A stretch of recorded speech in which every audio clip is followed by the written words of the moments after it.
So our first speaker that is going to be speaking on addiction ministries is Miss Paige Comstock. So Miss Paige, if you want to go ahead and start making your way up here.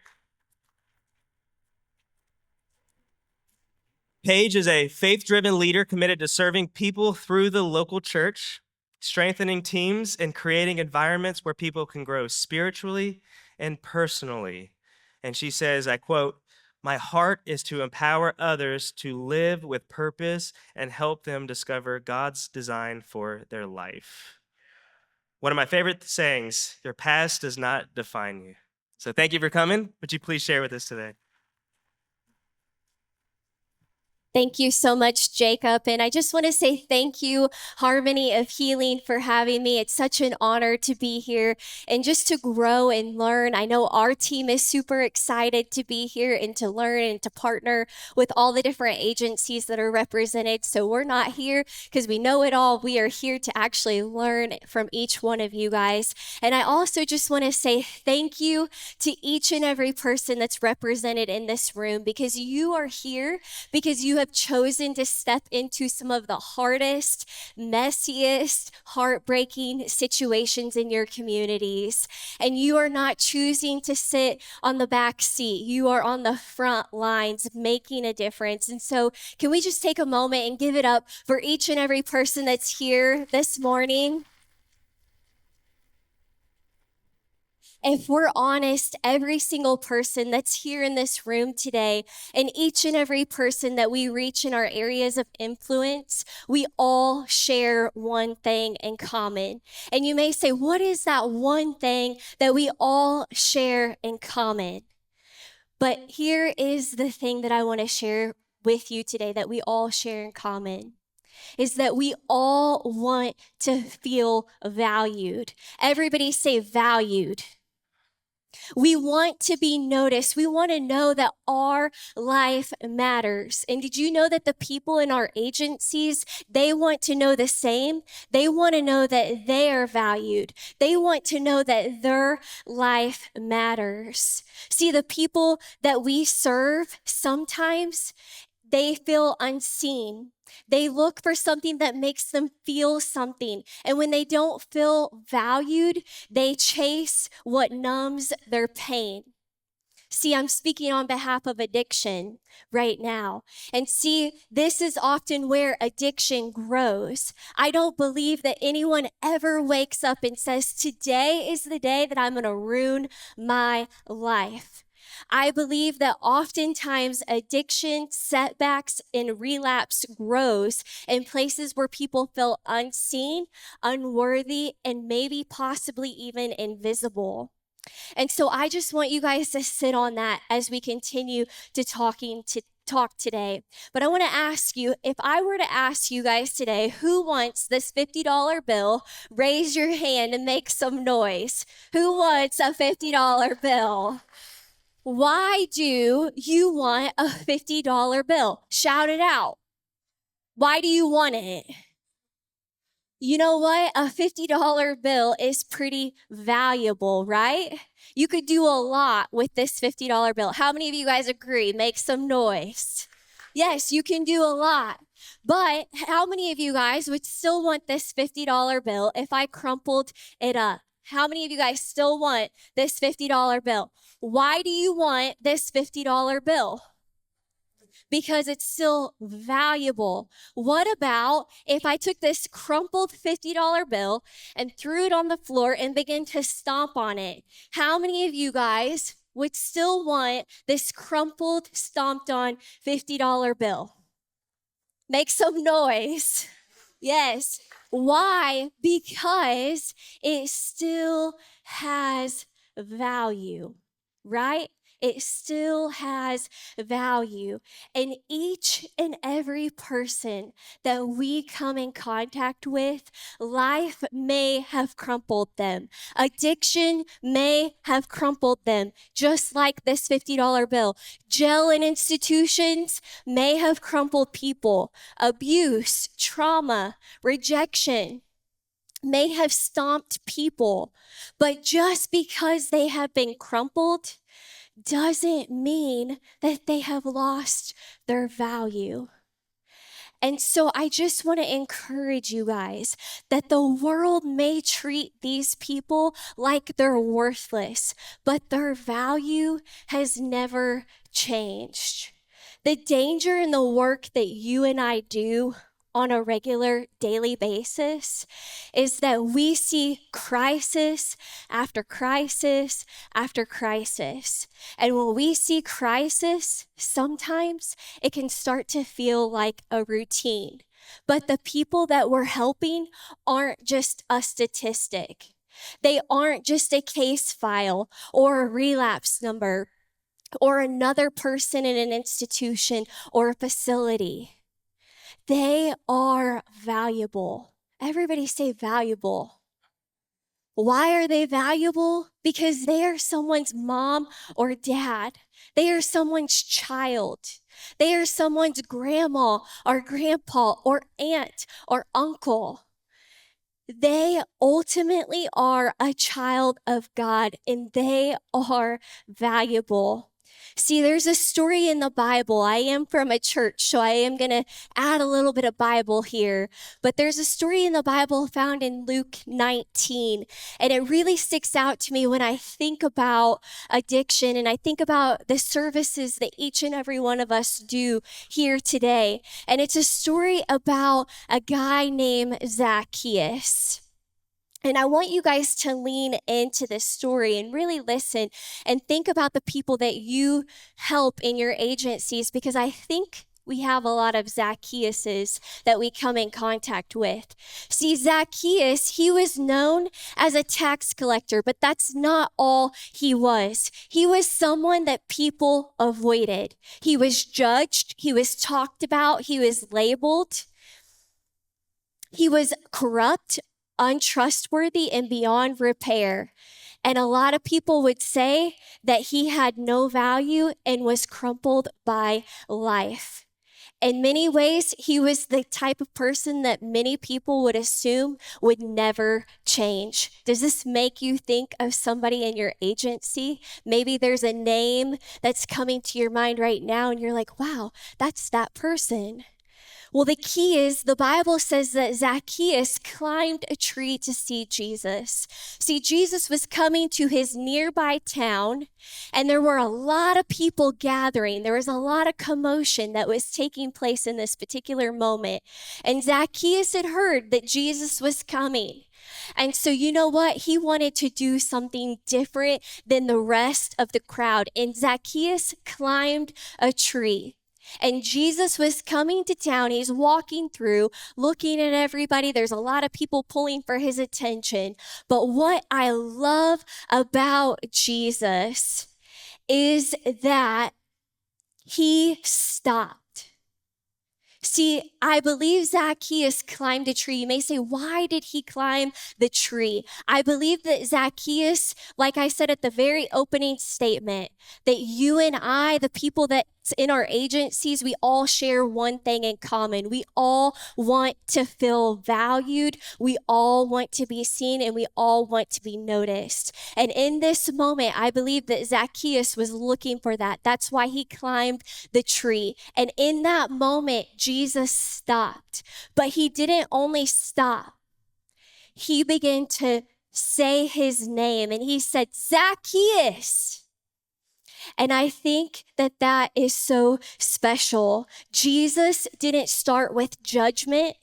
He didn't start with correction. He started with connection. See, before Zacchaeus ever changed his behavior, Jesus restored his dignity by making him feel seen and valued. Jesus reminded him that he mattered and that he had worth. Before transformation in our agencies, it starts with value. Many people that we serve and work with, they are climbing trees in their own way. They are looking for us to notice them and to value them and to call them by name, not to see them as their label or their addiction or their past. The question that we all need to ask ourselves today is, will we notice them? Will we notice them? The moment that Zacchaeus felt seen, everything everything changed. He went from self-serving to others focused. He went from taking to giving. He went from hiding guilt to repentance. He went from rejection to restoration. Everyone say everything changed. He didn't need pressure. He didn't need shame. He didn't need to be reminded of all the wrongs. But once he felt valued, he began to transform. How can we show people in the agencies that we work with that they matter? I'm a very practical person.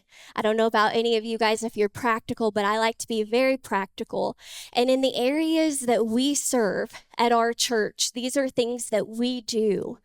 But every time that we learn someone's name in our free clothing ministry, guess what? We are doing what Jesus did. Every time that we check someone into our food pantry line and we listen to them, we are doing what Jesus did.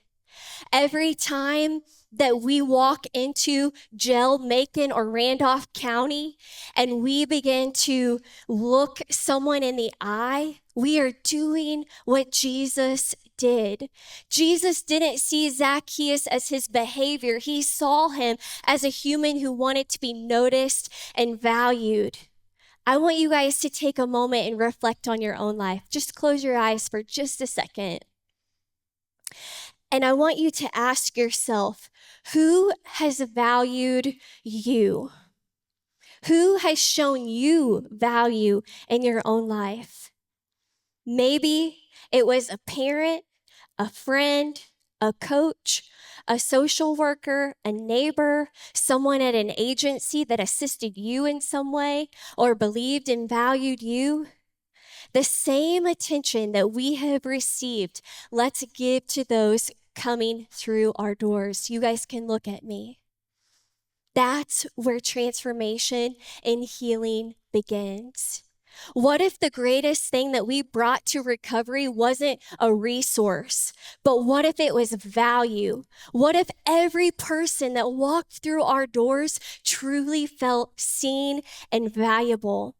I think there are 3 important takeaways that we can learn from Zacchaeus' story and apply to our own lives today. And the very first one is Jesus stopped. You know what? I don't know. If you're anything like me, I am task-oriented all the way. There's people-oriented people and there's task-oriented people, and I line on the task. When I am in a crowd, I have to put myself in a spot where I'm like, hey, I'm going to walk slow and I'm going to notice the people, because you know what? Oftentimes I'm distracted by the tasks that are in front of me.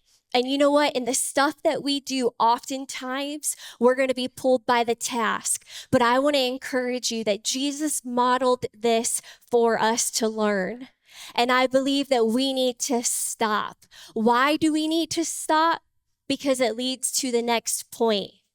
Jesus connected. Jesus called Zacchaeus by name. He restored his dignity by making him feel seen and valued, which leads to the third point and is the greatest that we can all celebrate, is that Zacchaeus' life was transformed. We may think that it takes way more effort than this, but I just want to encourage you guys, let's keep it simple. Let's keep it simple. Let's not overcomplicate the process. Let's imagine if we stopped. Let's imagine how if we connected, the stories of transformation that we would be able to share one day. Maybe you already have stories, but I believe there are many stories that are yet to come of lives that are transformed. And today I want to share a couple stories of transformation of what God's done in people's lives that I've got to be a part of through the agency that I'm connected with. So I'm going to share these stories, but I am going to take a quick drink real quick. The first story of transformation that I want to share with you guys is a lady named Michelle. Michelle Sharp is her name. And I got permission to share these stories. I'm going to share 4 with you. But this is what Michelle's story is. I met Michelle in Randolph County Jail. Her drug of choice was meth and weed. She went to prison for 12 months and was charged with distribution meth. She has been clean 8 years and actively attending Family Life Fellowship and making a difference on our greeter team and the FLF Dream Center free food pantry team, and regularly attends small groups. She even served alongside her probation officer on the same team. She is now off probation and they still serve together and living a healthy life and making a difference in other people's lives. When people feel valued, they transform. The next story that I want to share with you is somebody that actually spent some time here at Heartland. How many of you guys know Carrie Benner? Does anybody know Carrie Benner? Make some noise. Carrie Benner deserves some noise. So some of you guys may know her. She did spend time. And so this is Carrie's story, and she wanted me to share it with you today. So the drug started off pretty small. Alcohol was where it started in high school and was socially acceptable.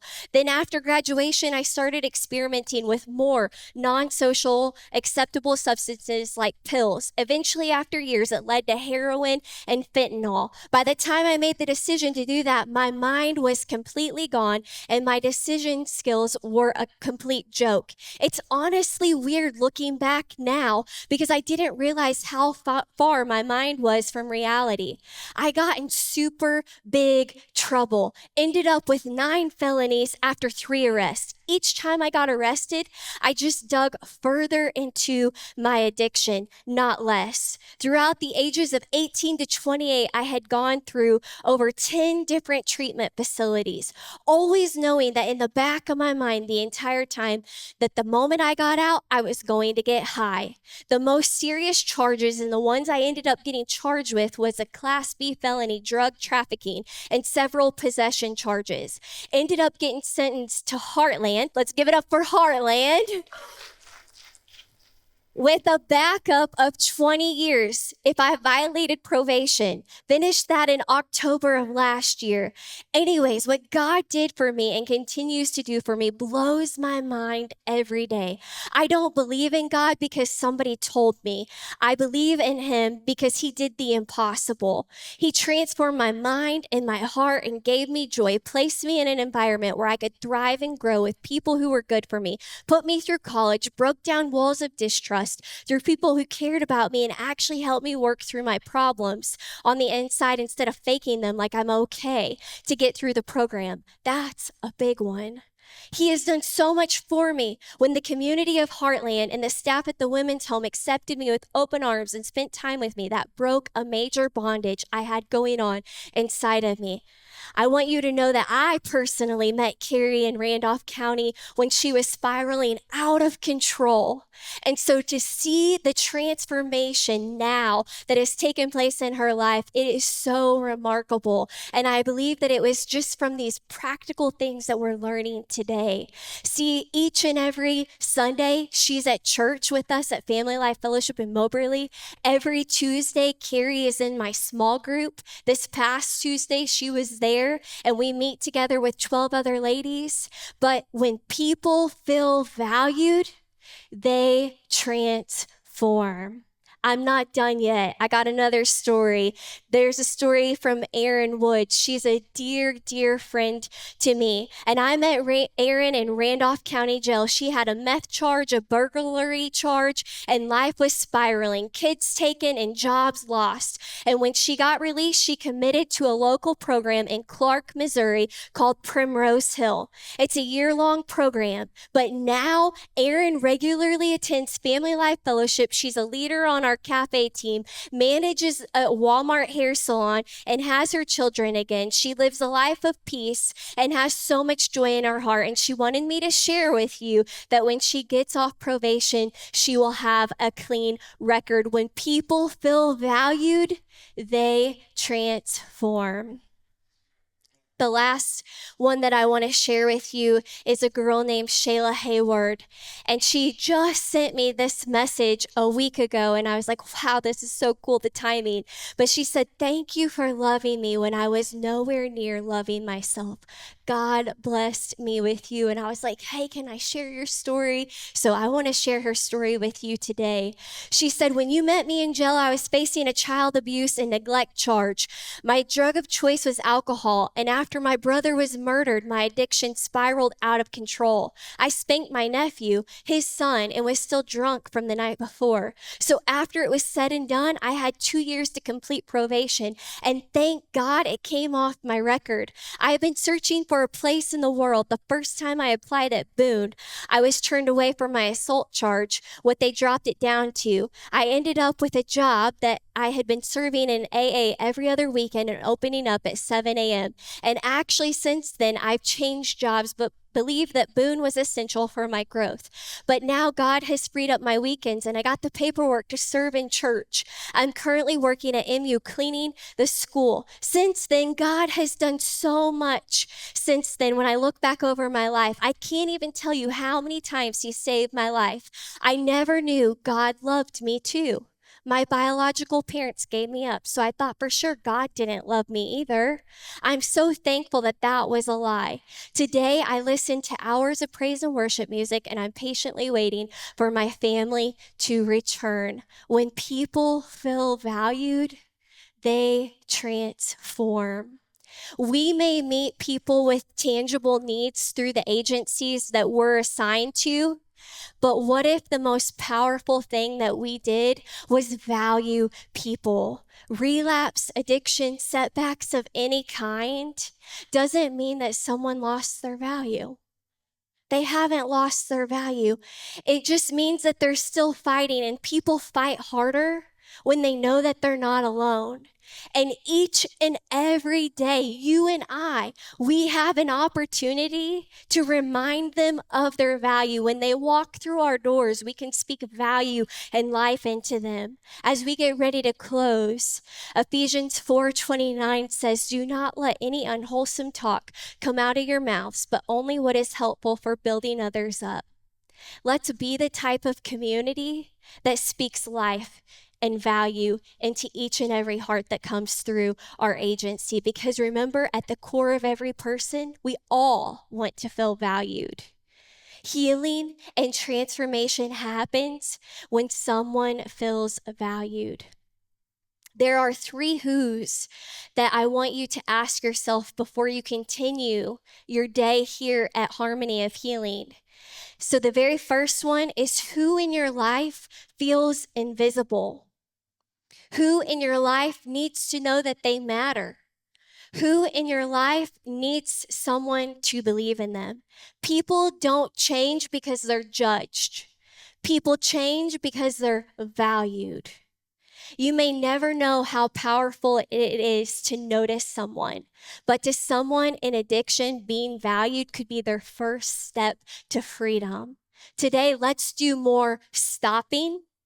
Let's do more connecting, because I believe we're going to have more transformation stories that we're going to be able to share in the years to come here.